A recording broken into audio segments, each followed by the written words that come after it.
Well, with so many great admissions and career services panels, the Centre Court Masters Festival is, of course, an extraordinary opportunity to look at the tremendous range of specialised master's programmes available from the world's leading business schools, from Masters in Management to Masters in Finance, Business Analytics to Business Sustainability. The Rotterdam School of Management at Erasmus University, that we all fondly know as RSM, is of course one of Europe's leading business schools, and this year it celebrates its 50th anniversary, and among the many top rankings for its programs, was recently identified as the #1 European business school for research in the Shanghai rankings. It's therefore my pleasure to welcome the Dean of RSM, Ansgar Richter. Ansgar, it's lovely to have you with us, and that beautiful campus behind you, bathed in sunshine and blue skies. It's like that every day, isn't it, in Rotterdam? Of course it is. No, it's a great pleasure to be here. And although we are a coastal town, so in other words, the weather is changing all the time, there are a lot of beautiful moments. In particular, last summer, it's been actually quite gorgeous this autumn. Right. Well, the coastal town, which of course is Europe's biggest port, and in terms of logistics and supply chain that keeps everything moving around the world.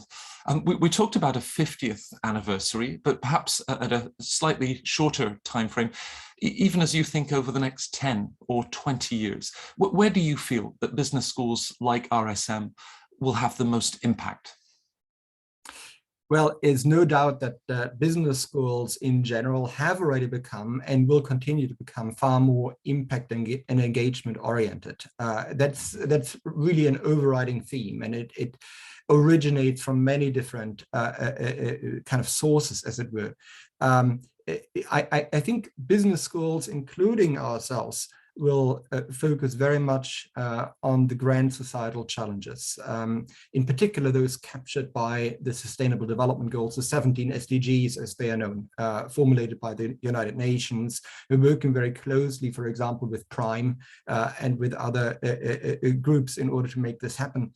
And now if you look at the SDGs, those 17, all of them are obviously critically relevant, but at the same time, there are some that lend themselves much more naturally to the work being done at business school. So in particular, that core group of SDGs, number 8, 9, 10, and 12, which are about economic growth and decent work, the nature of work, about industry, innovation, infrastructure, those kind of topic areas, reduced inequalities as well. I think there's a lot of work to be done for business schools around that, given also the criticism that has been leveled against business schools, oftentimes being dominated and geared towards kind of white male audiences. There's a huge amount of work to be done in order to kind of correct this.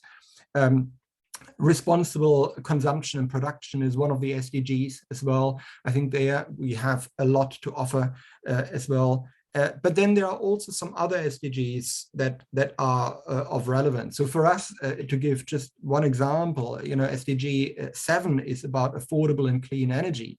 And although we are not a technical university or a business school based at a technical university, we're working very closely, for example, with our partners at TU Delft in order to address those kind of topic areas as well, because they are so important to our location in the Randstad in Rotterdam, right? You mentioned it already, being the largest port by far in Europe, and one where the majority of European energy actually passes through, as it were. Right. And so that it is really important for us, and I think for some other schools as well. Right.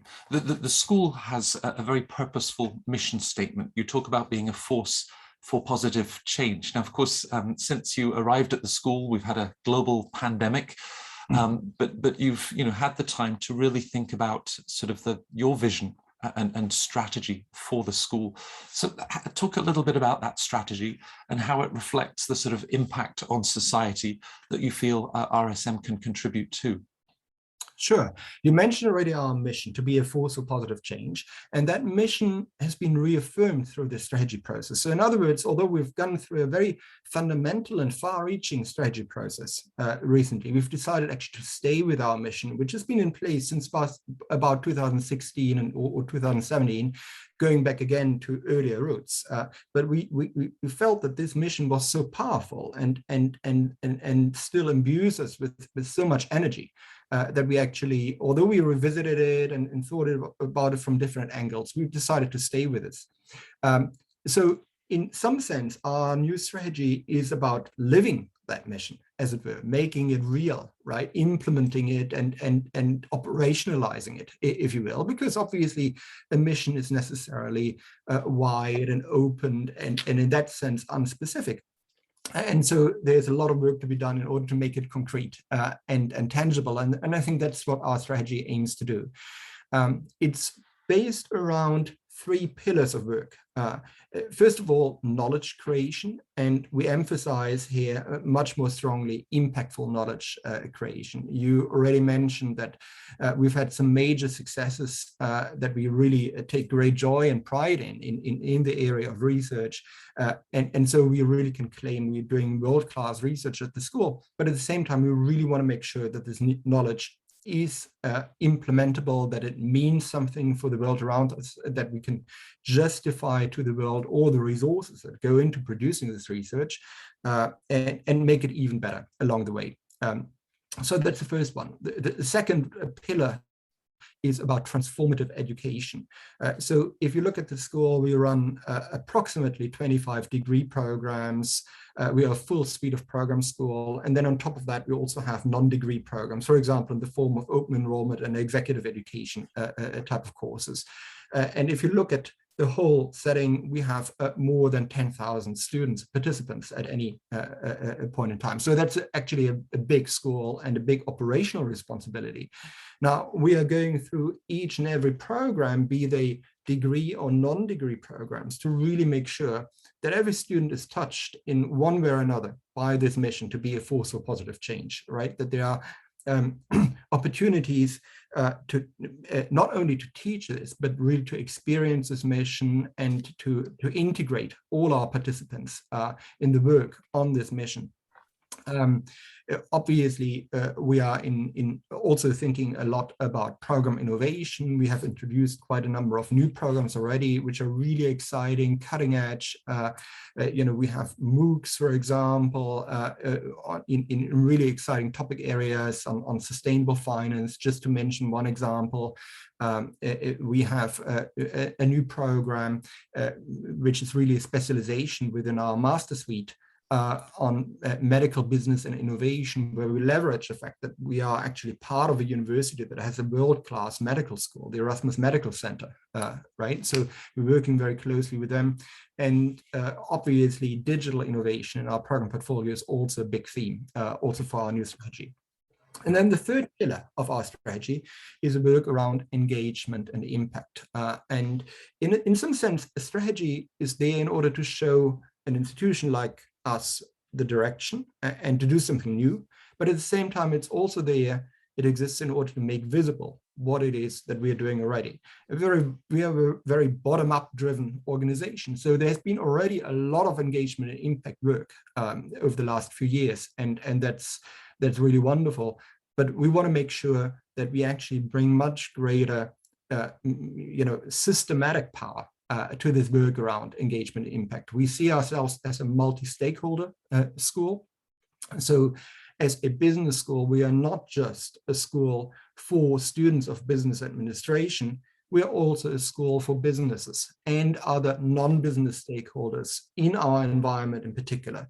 This aspect that we are actually based in the Randstad, we're an international school of global importance, but at the same time, we are also rooted in our immediate environment, and we want to work with our stakeholders, for example, those industries specifically represented in the Randstad.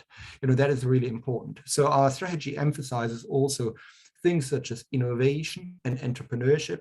we did a piece of research about a year ago where we looked at the impact that the school has already had throughout its 50-year history. And we found that, among other things, and I was really surprised by this, positively surprised, that over the course of this 50-year history, more than 1,000 startups were actually founded by alumni from RSM. And so we are trying to develop this much more systematically in order to kind of bring out, if you will, the next 1,000 startups and transform the environment in which we're active. So that's kind of the third pillar of our strategy. Now, with up to 10,000 students across, undergrad, all of the master's programs, exec ed, that's a big ship to steer, and a good job that it's the deepest water port in Europe to host such a ship at RSM. With those different initiatives, from 1,000 startups to the sort of corporate ties that you have with Philips, Unilever, Fortune 500 companies, and then equally partnerships with technological institutions. What are some of the latest initiatives that you're undertaking that will put that sort of positive impact into practice? Yeah, I mentioned already a few of the program developments that we are currently engaged in, like the Masters in Medical Business and Innovation. It's one thing. There's another new program, for example, that has started this academic year, or actually past academic year, but we now have the first set of graduates in business analytics. That's an exciting new area. Another initiative that we are really part of, I'm saying part of because we are doing this together with other parties at Erasmus University, is around entrepreneurship. We've set up an incubator called Erasmus Enterprise that integrates our Erasmus Center for Entrepreneurship, which is really exciting. We're doing significantly more work on scale-up firms, helping those young and nascent firms to really grow and scale up rapidly. So these are some examples of work that we've been engaged in recently, and we'll continue to do so. We've just set up and opened the Erasmus Data Laboratory in order to really provide a space for our stakeholders. This is for students as well as for business partners to experience firsthand kind of the latest developments in data analytics and machine learning and artificial intelligence, in data visualization and so on. So these are some examples of the kind of work that we're currently doing. And I think they are really very much shaped, if you will, or backed by our strategy. Yeah. So from all of that entrepreneurial energy, work around analytics, as you mentioned earlier, the school is also globally recognized for the quality of its research, including, top rankings in Shanghai and elsewhere. Where do you see the future of research for business schools, its importance, and how it then translates into business and societal environments? I mean, that's a really interesting question. And obviously for a school that is so research oriented as we are, that's also of vital importance. As you rightly said, we've enjoyed some really good ranking successes. For example, in the Shanghai ranking, we were actually recently rated #1 in business administration in the world, and 4th in the area of management. And so that's really outstanding. Some other rankings will come to slightly different results, but they all point in the same direction.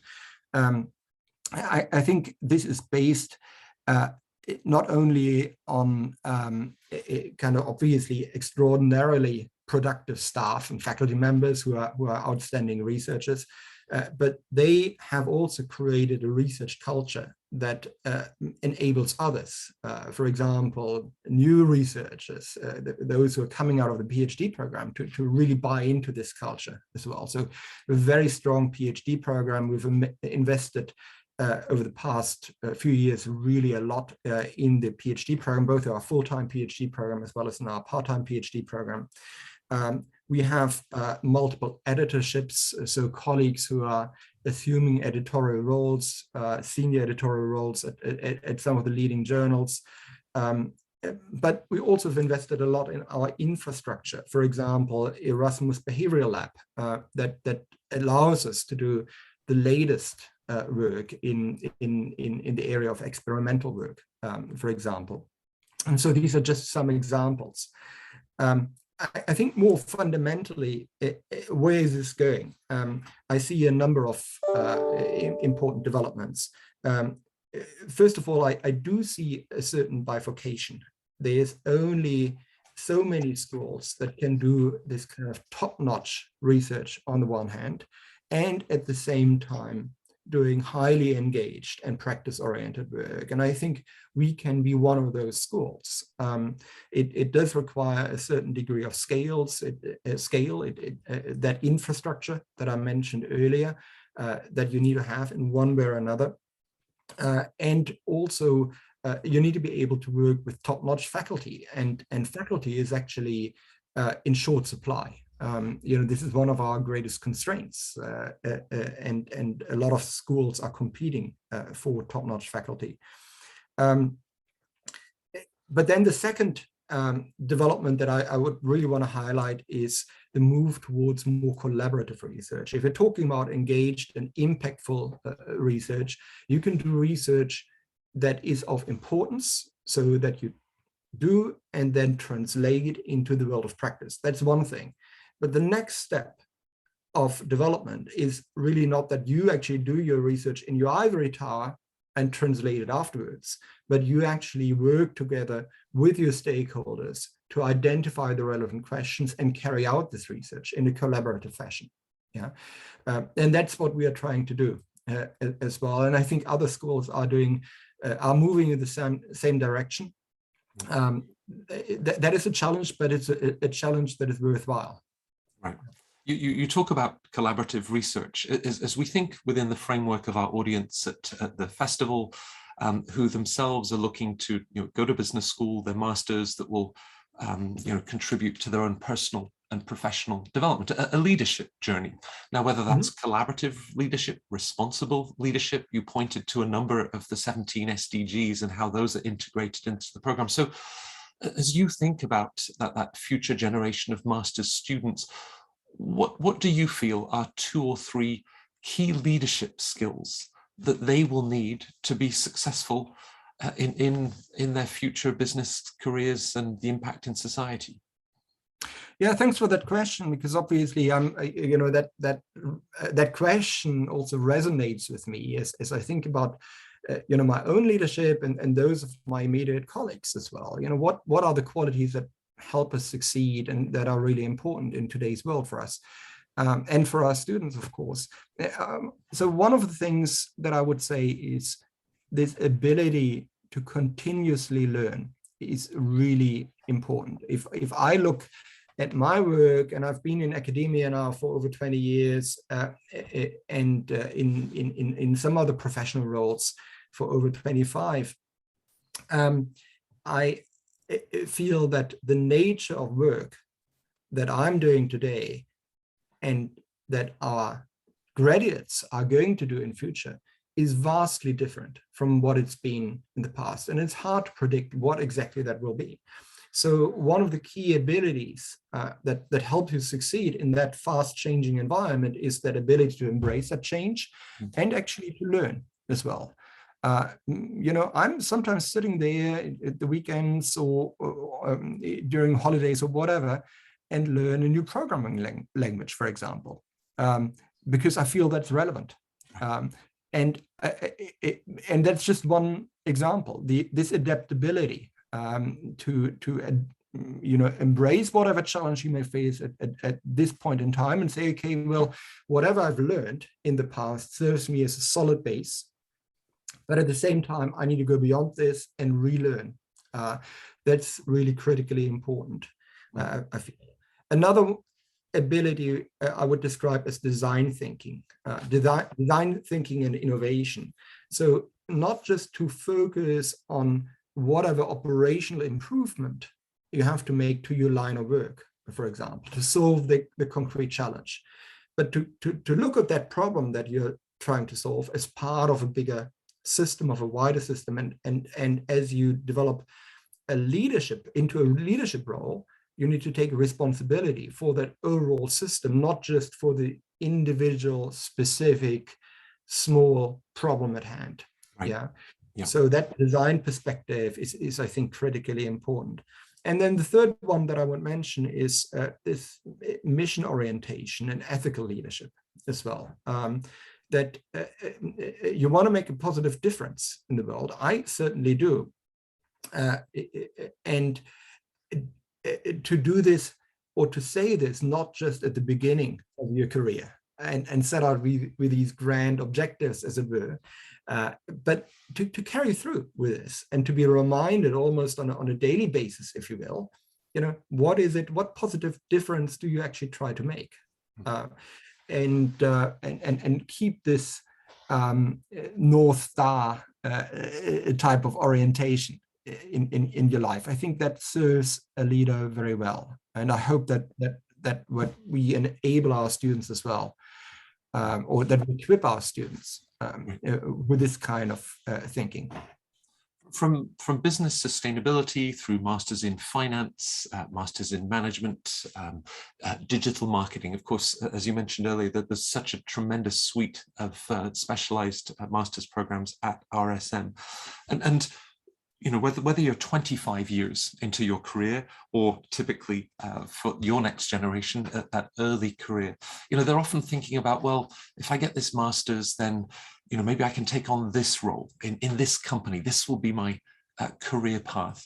But just hearing what you're saying about, think also about sense of purpose, where you can have that positive impact. So what would you have as advice for any incoming RSM students about that personal journey, and that the role that the business school experience at RSM is going to play for them? Well, I mean, the first thing that I would always say in talking with students is relax a little bit and have some confidence. So I think one problem that my generation, when I studied kind of in the late 1980s, early 1990s, we are actually thinking about the potential for being unemployed, right? That we wouldn't have a job effectively, and there'd be no careers for us. And that's a worry that I think plays much less of a role. So relax and take things slightly easy and be confident about your journey as well. There's more than enough work to be done in this world. And so that's a good starting point. I was talking about those leadership skills or abilities that I would consider important. So maybe this is something where your business school experience can help. And I would recommend our students to really buy into this and to develop not just on an intellectual level, but also on a personal level as well, right? To see this journey that you're undertaking while you're studying, while you're doing your master's degree or your MBA or whatever it is, really as an experience that will transform, that can transform your life, as it were. It will only be, one element, as I said, there is continuous learning. So you're not going to come out of any business school as the ready manager, as it were, who will then stay with his role for the rest of your lives. Right? There will be continuous transformation and learning, but it can be a very, very important starting point or intermediate point if you are on this journey already. Yeah. Well, I guess as our viewers are looking for their North Star, and they'll be hearing from colleagues at RSM from the admissions and the careers teams, they can take those words of inspiration to always be learning, always thinking about the positive impact that they've had. You're very modest about the impact of your own work at Ansgar across some of the leading strategy consulting firms, and of course an academic career at so many of the world's leading institutions, including now RSM. We're delighted that you could join us for the Centre Court Festival with Poets and Quants. It's always lovely to see you. Stay safe and well, and thank you very much indeed. Thank you very, very much. It's really been a pleasure.